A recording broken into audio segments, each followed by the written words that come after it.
that's all right. Good morning. This is the January 29th, 2021 meeting of the Subcommittee on Capital Outlay. This morning, the State Treasurer will update us on the Commonwealth's current debt capacity analysis and also on the debt service relief produced by the restructuring of higher education debt. Sarah Herzog then has an extremely brief update for us as a supplement to her overview last week that focused on amendments proposed in the introduced budget. Last week, we discussed planning for a future review during the interim of the capital outlay process in the Commonwealth as part of our ongoing oversight responsibilities. It's complicated, and there are multiple agencies involved at various points in the process. In the meantime, if you have a question this morning, we have several key folks, including the people from the Department of Planning and Budget, the Department of General Services, and the State Council of Higher Education for Virginia, as well as the Secretary of Finance, all on Zoom. And I guess now we're going to hear from Ms. Ganeri Walla, who's the State Treasurer. Is that correct, Sarah? Yes, you can go ahead, Madam Treasurer, and I can share the screen if you're ready for your presentation. Yes, I am. Thank you, Sarah.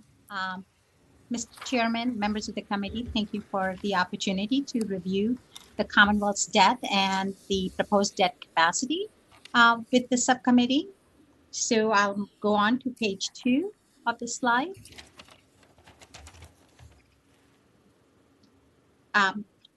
I'll spend some time talking about the Commonwealth's debt, who in the Commonwealth can issue the debt, what is the constitutional framework that gives us the authority to issue the debt, and what is our current outstanding debt, and give you some idea of the composition of that outstanding debt. Then I'll go into the overview of the Debt Capacity Committee, the model, and the results and recommendations of the Debt Capacity Committee. And at the very end, I will share with you what debt service relief the governor has proposed and asked Treasury to undertake for higher ed institutions. Moving on to page 3. So there are multiple agencies in the Commonwealth that can issue and are authorized to issue debt. Treasury Board, which is a board that's an advisory board under the Department of the Treasury. I chair that board. And the comptroller sits on that board, and there are other 4. The comptroller and tax commissioner sit on the board along with other 4 citizen members. And that's the board that has authority to issue general obligation debt. Any debt that requires the state's general obligation goes through Treasury Board. Other authorities are Virginia College Building Authority that issue debt for all the higher ed projects, Virginia Public Building Authority for all the state buildings, and Commonwealth Transportation Board for transportation debt, and Virginia Port Authority. In addition to those issuers, we also have authorities who can currently issue moral obligation or some sufficient appropriation bonds. And those are Virginia Resources Authority that uses moral obligation bonds, issues moral obligation bonds. And Virginia Public School Authority is authorized in the budget to issue some sufficient bonds on behalf of local school divisions. So the next page, on page 4, lays out the general framework in Virginia's Constitution. Article 10, Section 9 of the Constitution provides the authority to issue debt. You often hear us talk about the sections to the left, 9A, B, C, D. Those are the sections in the Constitution. So under Article 10, Section 9A, 9B, 9C, 9D. So when we refer to 9A or 9B debt, we are referring to that particular type of debt. 9A debt is used for emergencies. So if the state were to be hit by a major hurricane like Katrina and we needed to go out and issue debt, you could authorize that debt. It's also used for suppressing insurrection, repelling invasion, deficits, or redeeming prior obligations. It does not require a referendum. It's a general obligation security, and it's issued by Treasury Board. 9B debt, as you all are familiar with, this is the general obligation debt that requires voter referendum. It's project specific. You cannot just issue a lump sum. You have to authorize each project. It requires simple majority. And the last time the state issued general obligation debt was in 2002. 9C debt it's also general obligation debt, but it's supported by the net revenues of the projects. And because it's general obligation debt and it doesn't require referendum, it does require 2/3 majority by the legislature. Every year, generally there is a 9C bill, Senate Bill 1145 is in front of you this year, authorizing 2 capital projects for Virginia Tech. So all of these general obligation debt types are issued by Treasury Board. The other type of debt that Virginia uses, and majority of the debt we issue and have been issuing over the last 10 years, has been the 9D debt, which is anything that doesn't fall in A, B, and C falls into the 9D bucket. It's also referred to as the appropriation-backed debt because it doesn't have the general obligation pledge attached to it. And under 9D, majority of the Virginia College Building Authority, the 21st Century Program falls under 9D, the Virginia Public Building Authority, that falls under 9D. So for example, the debt issued for the Capitol renovation was part of VPBA and was a 9D debt. We can move on to the next page. Again, when we talk about our AAA rating, it's important to remember the AAA rating is for general obligation debt. So 9A, B, and C are general obligation debt. So they carry the AAA rating. The 9D debt is a notch below because it's appropriation-backed debt, doesn't have the full faith and credit of the Commonwealth. It's AA plus rated. Again, the GOB debt, the 9B debt was last approved or authorized in 2002, which is we finished issuing that debt in 2010, and those bonds will soon mature because those bonds are issued for 20-year period. 9C debt, again, it's revenue producing projects of the higher ed institutions, and for the most part, those are related to instruction like dormitory, dining, and in case of transportation, it's toll roads. They do also have a GO pledge, general obligation pledge attached to them. So the net revenues pay for the project first. That's the primary security. But if that's not sufficient, then the Commonwealth's pledge kicks in. So because there's 2 different securities attached to 9C debt, you may sometimes hear us talk about double barrel bonds because they have double security. And this is also considered tax supported debt. 9D debt, appropriation backed debt. This is authorized through appropriations you provide in the Appropriation Act. It's again for higher education projects, general state project. Because it's slightly lower rated, we don't get a AAA rating for this. We pay a slightly higher interest rate.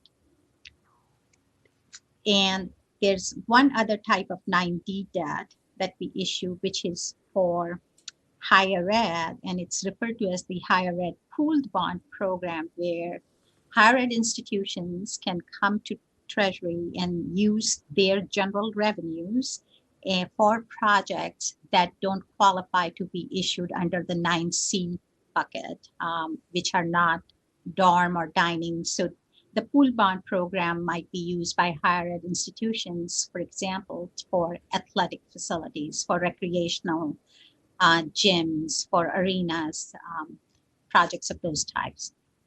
They do not receive general fund appropriation for that. They use their own general revenue. Moving on to page 7, this chart shows the outstanding tax-supported debt over the last 10 years. As you can see, our outstanding debt has steadily kept increasing, which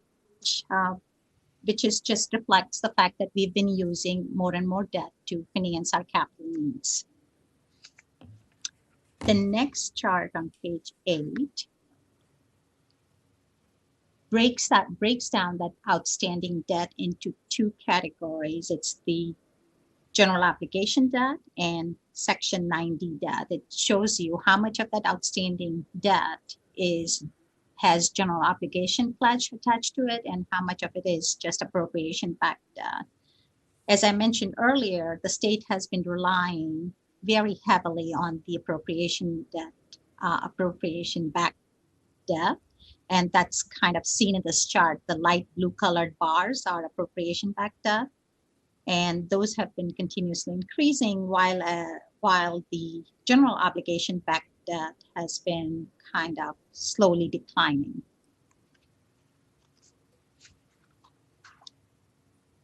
You can move on to page 9. What this chart showing you is the authorizations that the legislature has authorized, tax-supported debt authorizations. As you can see, it's not consistent. There are some years where the legislature, General Assembly has authorized huge amounts of debts, and then there might be a few following years where very little debt is authorized. So 2013 was a big year. 2016, you authorized close to $2.7 billion in debt. And again, last year, it was close to $2.5 billion in debt.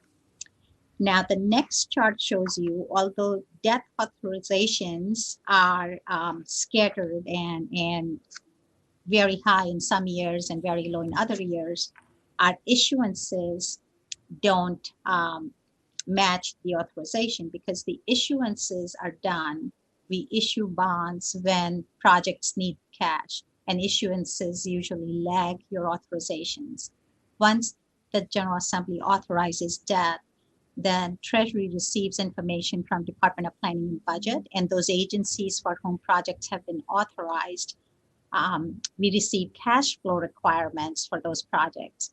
And the debt for that project then is issued anywhere between 3 to 5 years, depending on the speed of the project, how quickly that project is initiated, and how and what pace the construction takes place.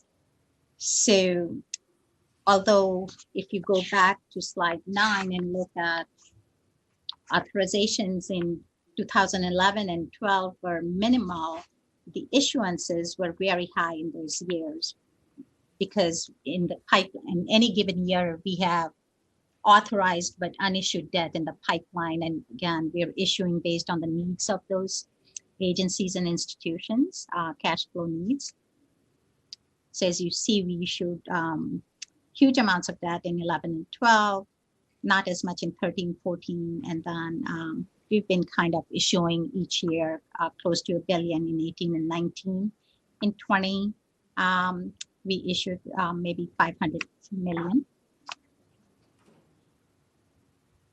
Slide 11 gives you, shows you how the tax-supported debt is used in Virginia. As you will notice, majority of the debt is used for higher ed purposes. 46% is for higher education facilities.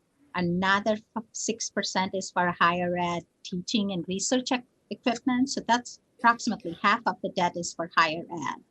Another 25% approximately is for transportation purposes. And the other 25% is for everything else. Parks and recreation, mental health facilities, jails, ports, corrections, etc. And that has been very consistent. I've been looking at this chart for the last 10 years. And each year it remains very consistent. It's 50% higher ed, 25% transportation, and other 25% for everything else in the state government. So that kind of just gives you an overview of the different types of debt we issue, how much is outstanding, and what is that debt used for. I'm going to now move into the Debt Capacity Advisory Committee, give you some background on when the committee was established, what the committee takes a look at, and what the committee's recommendation is. So the Debt Capacity Advisory Committee, just as a refresher, was established in 1991, through an executive order issued by Governor Wilder. In a subsequent year, it was then codified into the Code of Virginia. The committee has comprised of 10 members. It's chaired by Secretary of Finance, Secretary Lane. And the committee's general mandate in the code is to review the size and condition of the Commonwealth's tax-supported debt. By condition, I mean, like, look at the structure of the debt. Is it variable debt, variable rate debt versus fixed rate debt? Look at if there is any swaps on the debt. Are we able to make timely payments? The committee is required to submit to the governor and to the General Assembly before January 1 an estimate of the maximum amount of new tax-supported debt that may be issued and authorized. The committee also reviews the amount and condition of moral obligation that's out there, and amount and condition of other common obligations that are not bond financed. Look at equipment leases, other tax-supported debts, such as what is the outstanding pension liability and OPEB liabilities and those kinds of things. So it's a very comprehensive review of all the outstanding obligations of the Commonwealth that the Debt Capacity Advisory Committee takes a look at. Now, on page 13, just a reminder, sometimes people wonder, like, why do we have to have debt capacity limit? Why do we do debt affordability calculation? Debt affordability is a key factor that rating agencies use in their assessment of our financial condition and our ability to pay our debt, and in them giving us the rating that we get. It also attempts to correlate the borrowing of the capital needs with the ability to repay. And looking at debt affordability can give you indication of, issuing over a certain threshold limit can cause erosion in credit rating. And most states perform some sort of a debt affordability calculation and debt capacity calculation. Moving on to page 14. Another question sometimes you may have gotten, and we certainly hear from folks, is why do we need to have AAA bond rating? What's the importance? Now, Commonwealth has had AAA general obligation rating from Moody's since 1938. That was the first year Commonwealth got the rating, and for 83 years, we've consistently had AAA rating. So we have a history of consistent AAA rating. In from Standard & Poor's since 62, which is another 60 years plus, and from Fitch, we started getting ratings from Fitch in 1991. So we've been AAA for over 30 years. As I said earlier, any bonds that are not general obligation bonds are subject the appropriation-backed bonds are rated one notch below, which is AA plus. And what happens is, because of the AAA rating, the state can get better rates compared to AA plus. The investors are willing to accept a lower rate of interest for a high credit quality. Demand for credit quality remains high in the market. We've seen so much volatility over the last few years. Every time there's stock market volatility, all the liquidity flows into the bond market, and internationally, U.S. bond market's supposed to be a very safe investment and secure and safe investment. So we see international money also come into the bond market if you are in the taxable bond market. Back in 2008, 2009 timeframe, when we had the subprime crisis and financial meltdown in the markets, the bond insurance practically vanished from the market. And since then, because of reduced reliance on bond insurers, has made AAA rated paper more valuable. Before then, entities that were not AAA rated could be A rated or AA rated, but could get additional insurance. to enhance their ratings, but that's not available anymore. So natural AAA rated is very valuable, and portfolio managers have limits placed on them as to how much they could and have guidelines, investment guidelines, that they have to have X% of their portfolio in high quality paper. So all these result in great demand for AAA paper. And Virginia paper certainly is very much in demand. People just, every time we go to the market, whether we do a competitive deal or negotiated deal, we get great demand. Virginia just has a good track record, and based on our financial management and excellent rating over the years, investors like to buy Virginia paper. Okay, so let me kind of just tell you, how does the debt capacity, what factors go into the debt capacity model, and how does it calculate? How do we go about calculating our debt capacity for the Commonwealth? So in order to preserve the ability to provide core services, debt service should be limited to an appropriate level.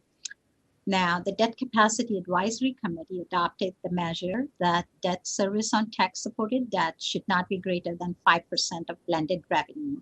So that's a policy that we've imposed on ourselves.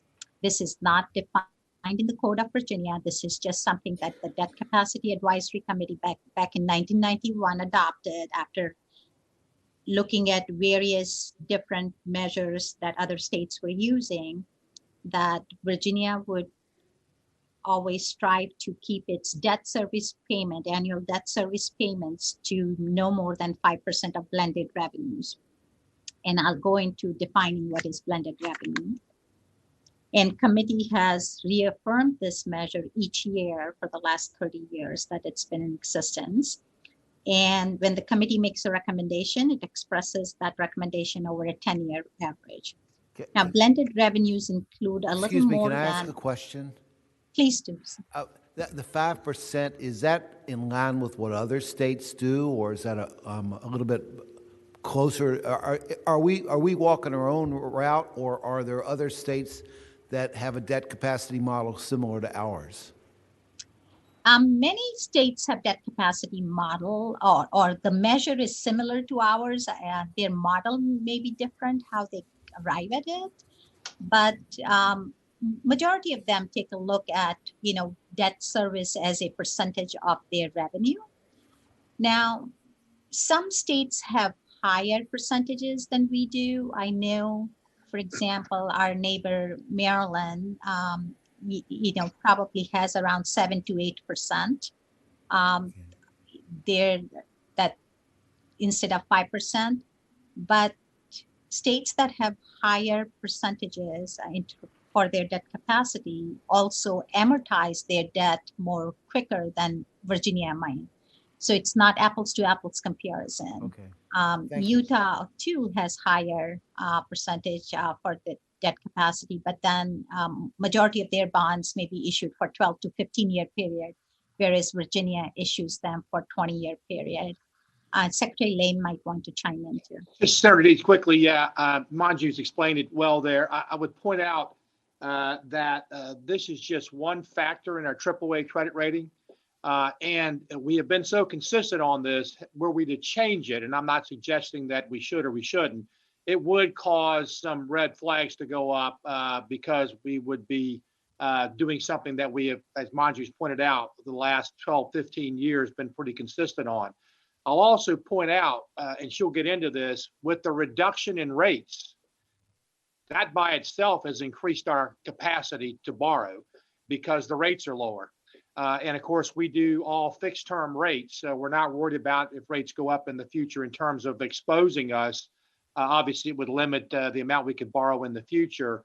But that is one factor to consider.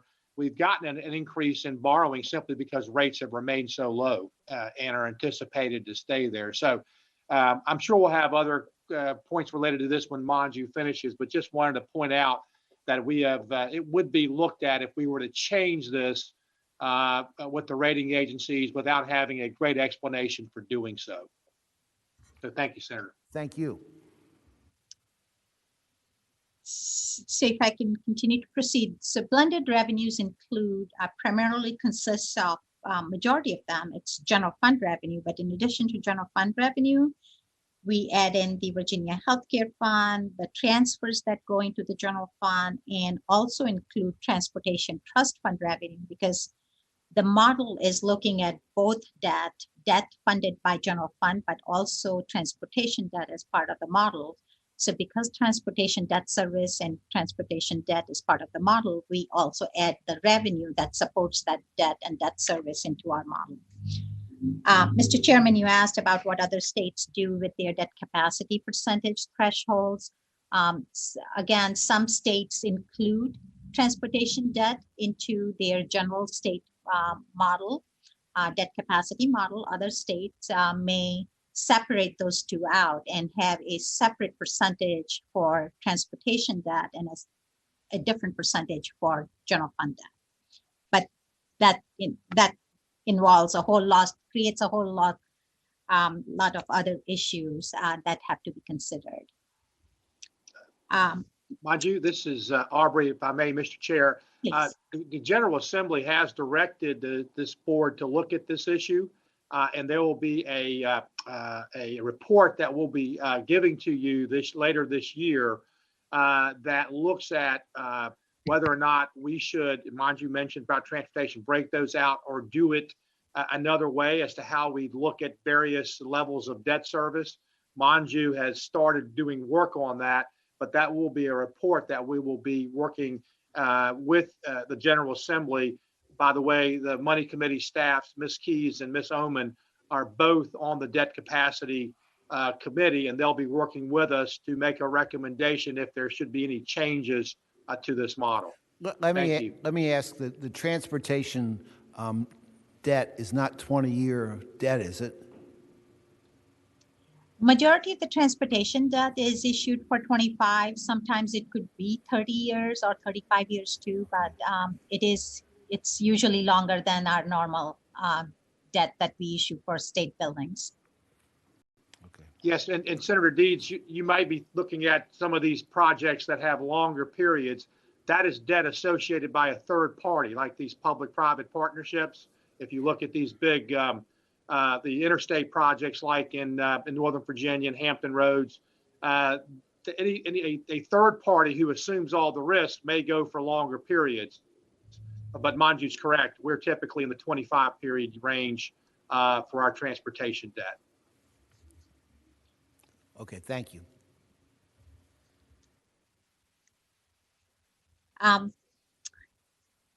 So tax-supported debt generally is just any debt that's issued for which debt service payments are made from or pledged to be made from funds derived from tax revenues. And again, primarily is all of your 9B debt and 9D debt is considered tax-supported debt.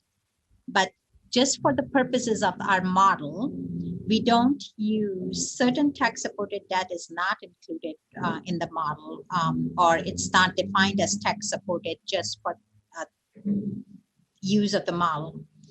So 9C debt is paid because it's paid from project revenues, is not included in the model as tax-supported debt. Neither is moral obligation debt that's issued by VRA or some sufficient debt that's issued by VPSA, or the Garvey bonds.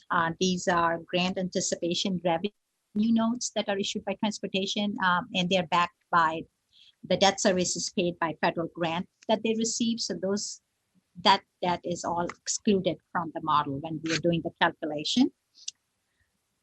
Moving on to page 17, the model includes all debt service on outstanding tax-supported debt is in the model. But also, in addition to the outstanding debt, the model takes into account for all the debt that you have authorized in prior years, but which hasn't yet been issued. So it's not outstanding debt, but we make an assumption of what that issuance schedule might be for that debt. And for example, right now we have, I think there's a slide further ahead. The next slide will show you that we have close to 6.5 billion outstanding that, I'm sorry, 6.5 billion that you have authorized but hasn't been issued yet, all in the pipeline. And also the model also includes debt service on proposed new debt. Debt service on proposed new debt in the governor's budget is not included in the model generally. All right, so on page 18, as I said, when model is trying to calculate like what is our debt service obligation, we look at everything that has already outstanding, everything that you have authorized, but we plan to issue over the next few years, debt service related to that. And then it kind of calculates what capacity is left after all that is taken into consideration in conjunction with projected revenue. Here, I just show you on page 18, approximately 2.5 billion is yet to be issued for VPBA. VCBA has 3 billion issuance that's in the pipeline. Transportation has 240 million, and then transportation route 58, still there's 600 million associated with that has not yet been issued.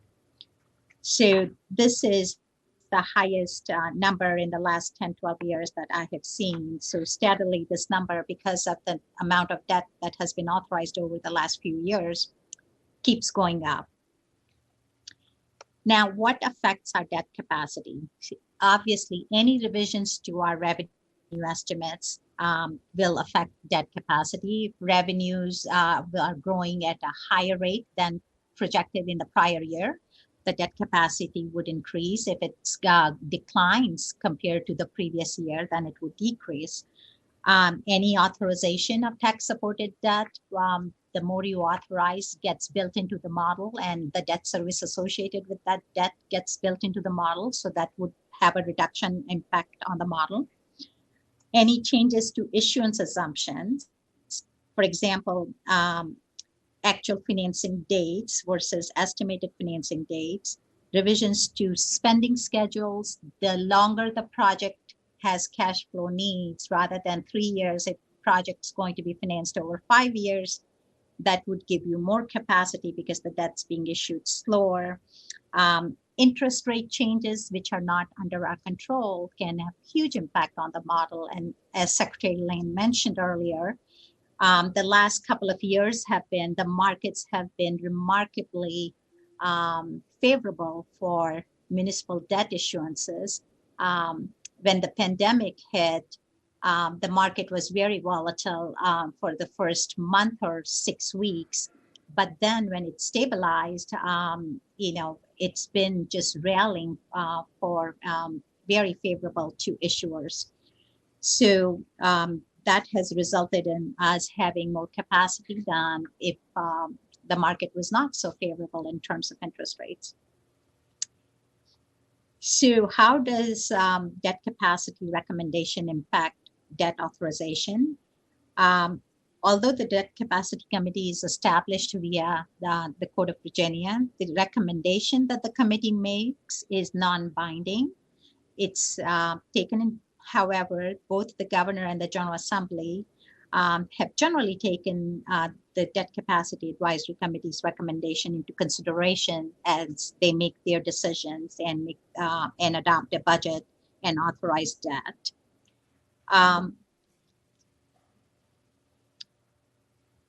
Sometimes there might be situations where we don't have sufficient debt capacity available that might constrain our ability to finance capital needs. This happened back in 2009-10 timeframe, post the meltdown, the financial market dislocations, and 2 years of negative general fund growth during those years, reduced the debt capacity to zero for several years. And the Debt Capacity Committee at that time realized that there's no way the General Assembly and somebody can run state government with having no money for capital financing for several years. and at that time made some adjustments to the model and started using the average annual method of projecting the capacity over a 10-year and then spreading it over a 10-year period as an average number rather than absolute number that the model may spit out. And sometimes you have the authority if you were to choose so, if you run into problems with that capacity, to look at previously authorized projects that may not have begun construction or may not have been initiated, to rescind authority for those, to perhaps use that authority for something else. Right, so moving on to page 21. This just kind of shows you some columns from the model. It shows you what the blended revenue estimates are for the next 10 years, starting at 2021 to 2030. The recommendation that is before you from Debt Capacity Advisory Committees that the General Assembly, you have 544 million of annual capacity available to you for the next 2 years. And the right side, the percentages show you that if the General Assembly were to authorize and if we were to issue those amounts of bonds in $500 million worth of bond each one of those years, where we would be in terms of the 5% limit that we try to set up for ourselves. So as you will note, then in 2023, 24, 25, 26, 4 or 5 year period, we do go over the 5% just as we modeled this, but in practicality, we never have gone over 5%. We realize because we use an average method of calculating debt capacity in the model, that there will be some years where the model would show that we are going over. But just so that you know, until now, we've never crossed, because usually we make assumptions about issuances, and issuances always, the original estimates we receive from institutions or agencies are much more optimistic about how quickly they might need the money or progress with those projects. However, when time comes to actually issue the bonds, their assumptions, the actual varies, and it's usually slower than what they may have projected earlier. It helps us to keep below the 5%. The markets have been very favorable, so our interest rate assumptions, the market's been giving us rates below the assumptions that we make for model purposes. All that helps us to stay well below the 5% limit. Yes, ma'am. Yes, sir. But if we're going to stay below 5%, wouldn't it make sense to and I understand that everything's based on assumptions, but I remember in football practice years ago when I thought I could be a football player, coaches would always say, when you assume something, it makes an ass out of you and me. Would it make sense to reduce the amount of additional debt to be issued every year below, say, $530 million? Or something that to make sure that you're below 5%? Mr. Chairman, this is Aubrey. Certainly that's the posture of the General Assembly could take, to be a little more conservative in that. This model by its nature is fairly conservative, as Manju has pointed out, because it assumes that everything gets issued each year when you add new stuff. And of course, we don't do that normally as we work through here. The other thing in the assumptions, you're absolutely right. And Manju pointed out a period of time when the model was going the other way because revenues were going down. I'd also point out we're probably on the other side of that, where our revenues are probably going to increase much quicker, depending on what goes with the vaccination and moving forward. But if you look at most of the economic projections, they would indicate that economic activity is going to pick up substantially. I don't think interest rates are going to change much. It's not in the federal government or any international government to raise rates, because their borrowings are at all-time high. And therefore, if they were to go up just to service their debt, would cause great problems at the federal level. So I think there's going to be a big issue, a big push to keep interest rates low. That's just pointing out some of the things, Mr. Chairman, But certainly, if the General Assembly took a more conservative approach on the debt issuance, that would not be something that the Debt Capacity Board would have an issue with. And I don't mean that to be flippant in any way. It's really, we think we're being conservative, but anything that would, we wanted to be a little more conservative, that'd be great. This is a 10-year average. And as you can see, at the end of 10 years, we're below the 5%. Well, So I trust it really you, just Mr. depends on. I trust you. Well, no, sir, I wouldn't go so far. I wouldn't go so far with that, Mr. Chairman. But I would just want the members to know it's a fairly conservative look at our model here. Okay, thank you. It's by its design, it's conservative. Thanks.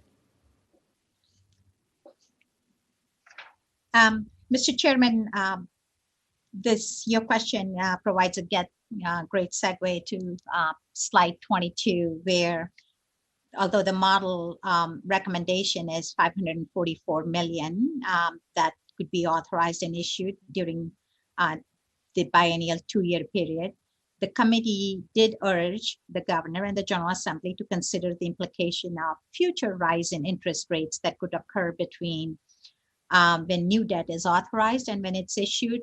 We remain concerned that we've had the longest rally that one can imagine or has seen in more recent decades for the bond market, where the rates have been so low.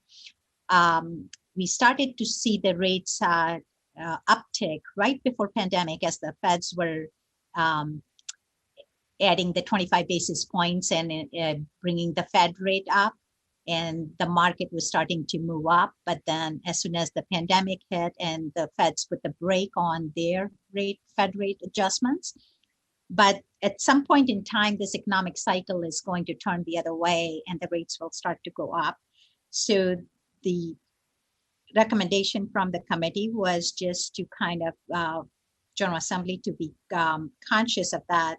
Any 100 basis point increase in the rate. So if the rate right now is 2.5% for a 20-year bond, and if it were to go up to 3.5%, let's say by next year, would result in a decline capacity by 90 million from 544 to 457.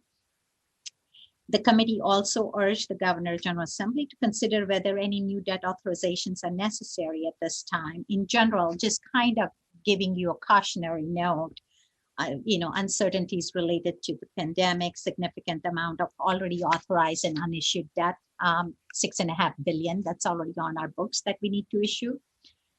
So that was the recommendation of the Debt Capacity Advisory Committee. Slide 23 shows you the governor has a very small amount of debt that he's recommended in the budget that's before you.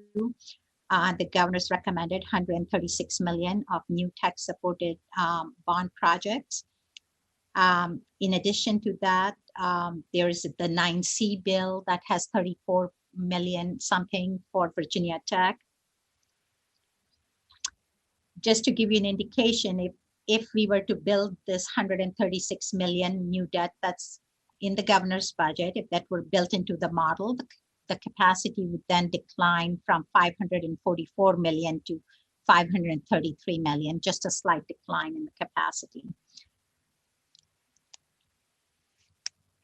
Okay, so if no questions here about the debt capacity limits and debt capacity recommendation, the next couple of slides I'll review with the committee. Actions that the governor has asked Treasury to take to provide debt service relief to higher education institutions. So on slide 24, as everyone knows, higher ed sector has been severely impacted by COVID-19, and there's significant uncertainty regarding next year. I mean, it's not expected like it's going to come back and normalize next year either. So there's a great uncertainty surrounding higher ed institutions and their finances. The Commonwealth primarily has issued debt for public institutions through the two programs that I talked about earlier, the general obligation bonds, the 9C bonds, which are paid from higher ed institutions' revenues, the revenues they receive for dormitory, for dining, for parking facilities. And as we all know that they're getting very little, if any, revenue for any of dorm fees and dining fees and parking fees because everything is virtual these days. And majority of students are joining virtual and very few are on campus. Also 9D debt that higher ed institutions issue on their own for athletic facilities, recreational facilities, arenas. There are no events taking place at these arenas. There's nothing happening at these athletic facilities. So they're generating very little revenue. In September 20, Governor Northam announced a plan to give institutions short-term debt service relief over the next several years for fiscal year 21, 22, and 23. That's when the most need seems to be. As a result, going on to page 25, Treasury's proposed, the governor has proposed a bill that's before you to provide debt service relief on their general obligation 9C bonds. What we plan to do here is restructure in a way that would allow us to defer the payments that are due June 21 and June 2022. These are principal payments that are due for these bonds.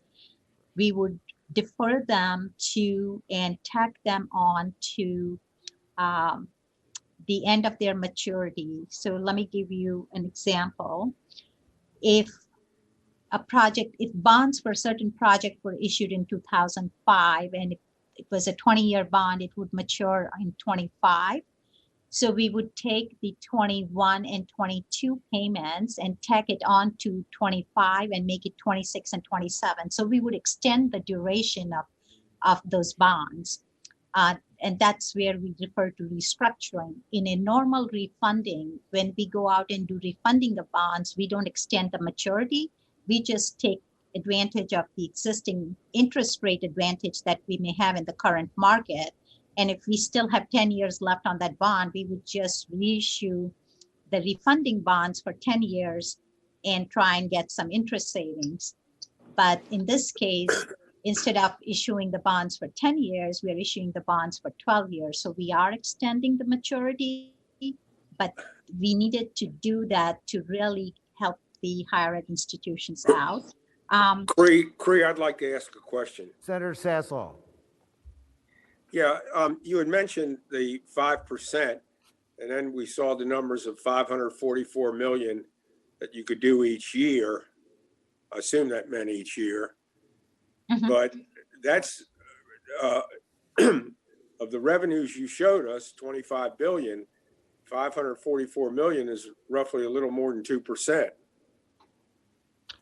Senator, it's the average over 10 years. And you have to look at the average revenues during that period of time. And we got to remember, we have outstanding already things that are included in that number. So that's just the new debt that you could issue. You still got to pay. Oh, okay. In other words, that with what's outstanding. That's correct. Would come up to 5%. Yes. That's correct. You still got to pay. What is outstanding and what is authorized but still not issued because it's built into the model, the issuance of that. Right. Okay. So that would I got you. Eat up the other capacity. Thank you. Uh-huh. So there are 14 institutions that have 9C debt outstanding for over 100 plus projects that we could, when the bill is approved and signed by the governor, that would allow us to refinance and restructure those projects. That again, like I said, the debt service would be 2 years past the original final maturity of each eligible project. And if we were to do that, the potential present value debt service relief that the institutions will receive would be approximately 59 million in 21 and 50 million in 22. Now, these numbers were calculated based on the market and the rate in the market, maybe in November, December timeframes. Of course, these numbers will be revised and maybe slightly better. The market has been better, but then markets keeps fluctuating from week to week. So it might be slightly higher or slightly lower numbers, but somewhere in that ballpark.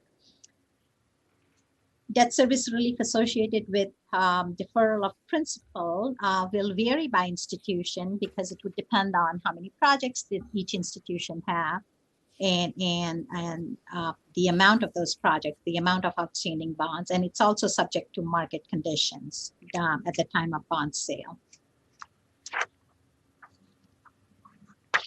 To proceed with page 26, to proceed with the restructuring of 9C bonds, legislation is required. As I mentioned, Senate Bill, I think it's 1134.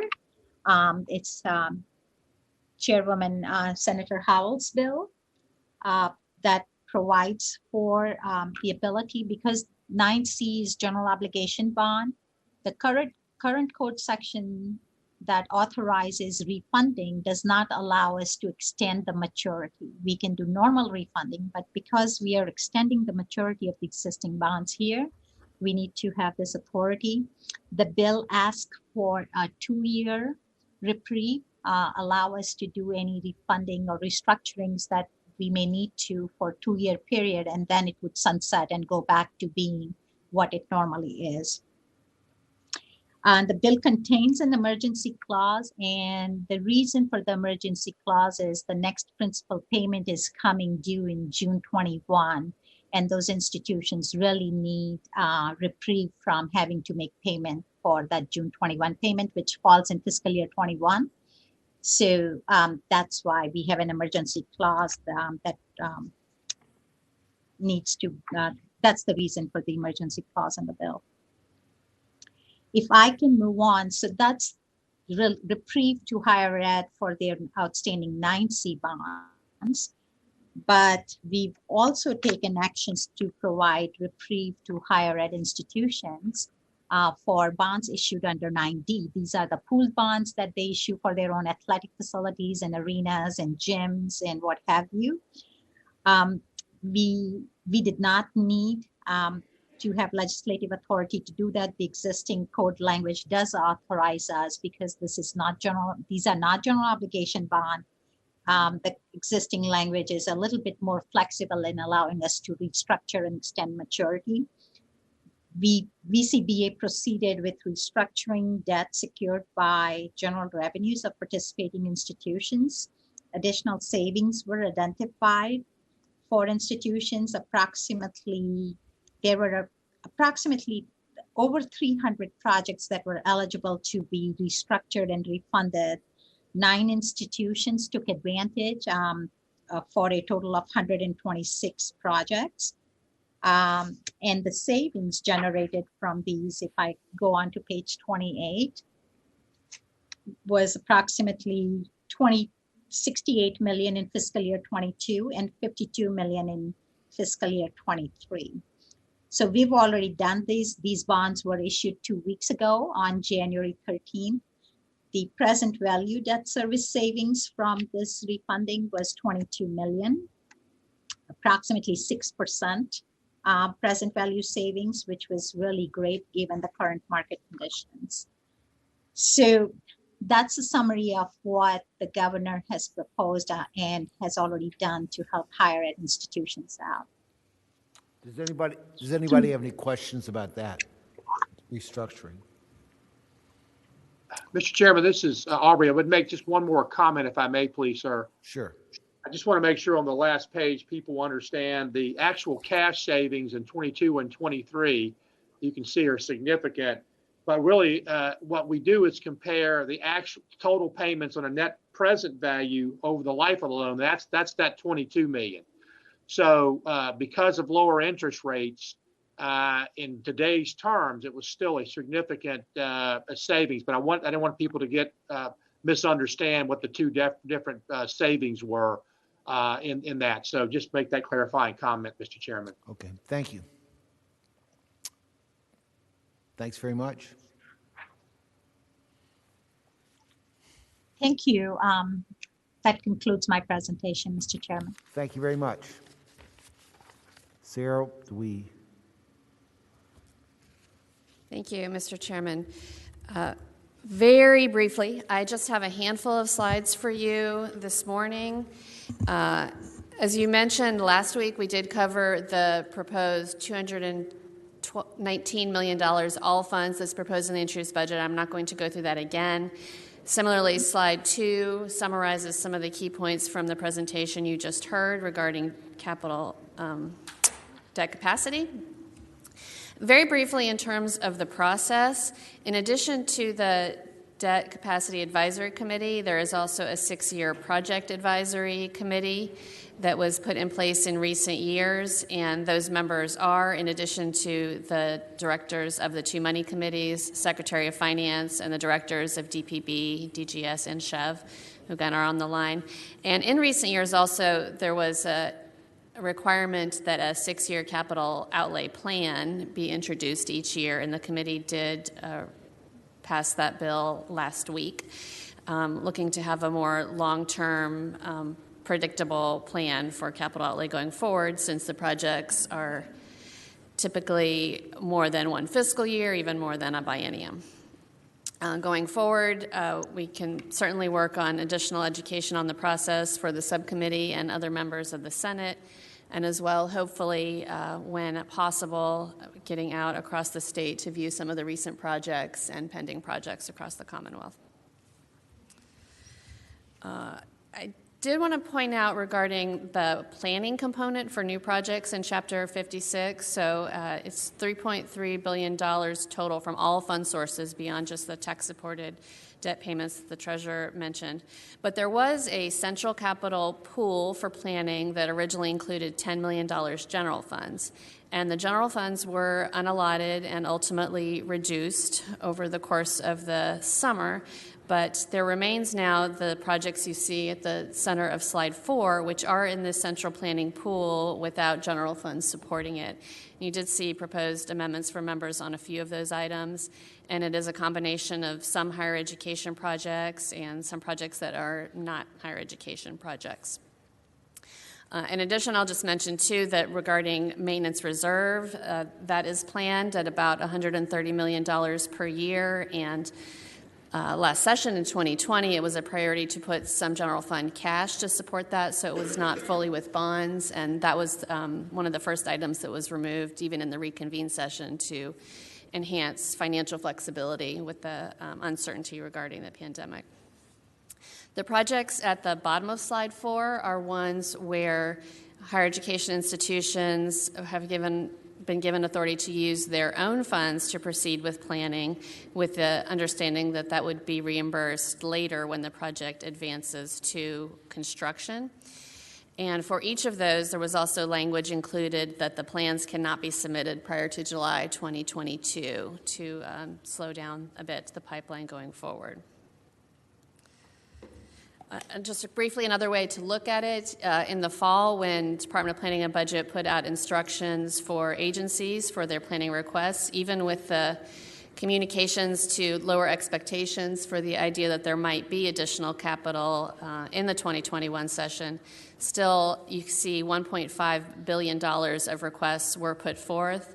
The largest are in the areas of education as well as administration, and much of that is attributable to the items you heard last week for a new state office building and the replacement of the Supreme Court building. So the point is, and not so much for your decisions for this session, but longer term going forward and for expectations for how long the projects might take, there is a significant pipeline already of previously planned projects, and some of them are in the not small category. Mr. Chairman, that completes this presentation. The remaining slides are ones you have already seen, detailing the proposed actions in Senate Bill 1100.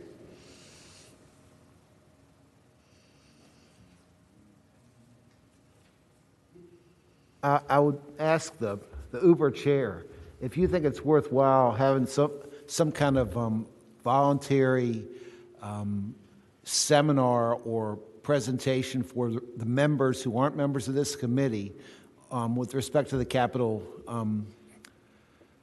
capital projects pipeline and the process?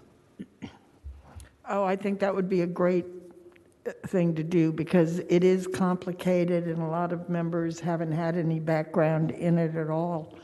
Perhaps we could do it at our retreat.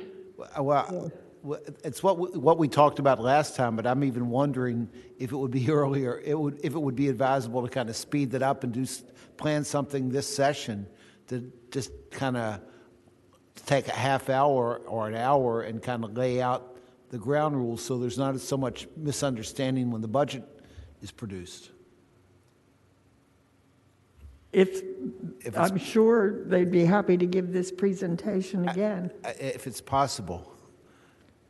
Yeah, it's possible. I hope we can find a time. Yeah, that's it. That's always the issue. Mr. Chairman, Senator Hanger. as you're thinking ahead and planning and improving the process, one of the things that's kind of jumped out to me, and I know we've made specific decisions that put it there, but almost half of our debt is in higher education. It seems to me as we're evolving now, with the world is changing, that we probably ought to be more strategic rather than we seem to in the past.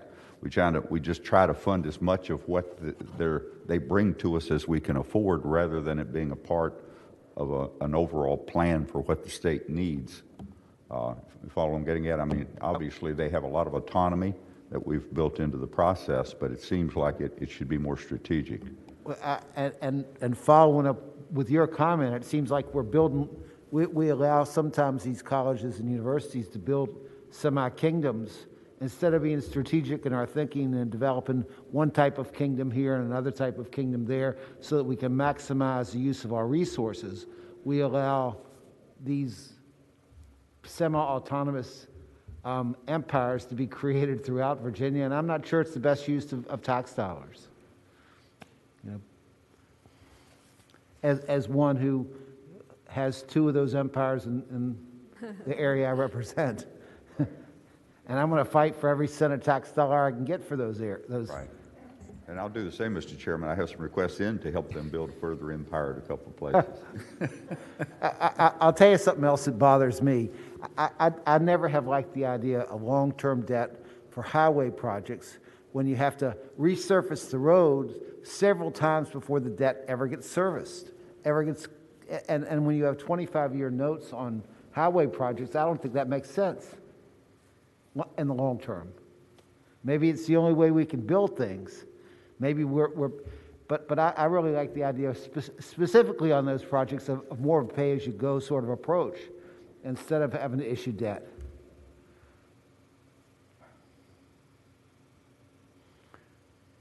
Secretary Lane, did you have a comment?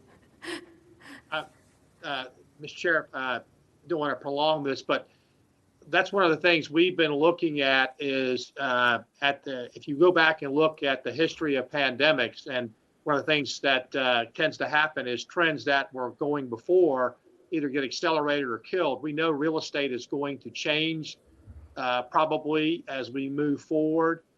And that's one of the things working with I know Michael Mall and DPB, we're looking at these projects to determine would we build them today knowing what we know now versus what we did a few years ago. I don't think business as usual is going to be the case. I'm not suggesting any one particular project, but I think having an objective eye and looking at what's in the pipeline and saying, would we still be doing this, knowing how things have changed? And I'm not suggesting they're not going to go back to normal, but to think it's going to be the same as it was before, I think we'd make a mistake in that regard. So I think your suggestions to be objective in looking at this make a lot of sense.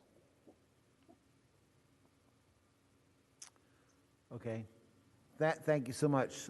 Sarah, what's next? That completes your agenda this morning. Okay. Okay, then thank you very much. We're done.